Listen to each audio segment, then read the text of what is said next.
Գարնան պայծառ օրերին սկսվելուն զուգահեռ գյուղերում մարդիկ արդեն մտածում են գարնանացանի մասին, արդյոք բավարար է անցած տարվանից մնացած պաշարները, թե պետք է նորից ձեռք բերել սերմերն ու պարարտանյութերը։ Շուկաներում նկատվում են աշխուժություն, սակայն գնային տարբերությունները մարդկանց դնում են դժվար ընտրության առաջ, ոմանք փորձում են խնայել և օգտվել ունեցածից, իսկ մյուսները համոզված են, որ որակյալ բերքի համար անհրաժեշտ է նոր և ավելի լավ սերմեր։ Տարբեր կարծիքներ ու մոտեցումներ են ձևավորվում, բայց բոլորին միավորում է մեկ նպատակ՝ ապահովելով լավ բերք և հաջող գարնանային սեզոն։ Գաներım ես խաբար չեմ դերման,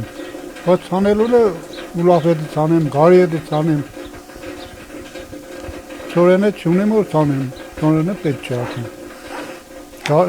Գաներն ես չդեմ ինչ ցեմ, գաները 80 է քսեմ։ Տելևիզորը քսեմ 80 է ես։ Դատիլը չեմ երման, երկտա չադա, որ սենք ունիս ցանեստի, ունիս որնա ցանեստի, ես ուզած, գուզե ասի բադալի, գուզե ինչ գալի, ցանեստի, ինչ եմ ես։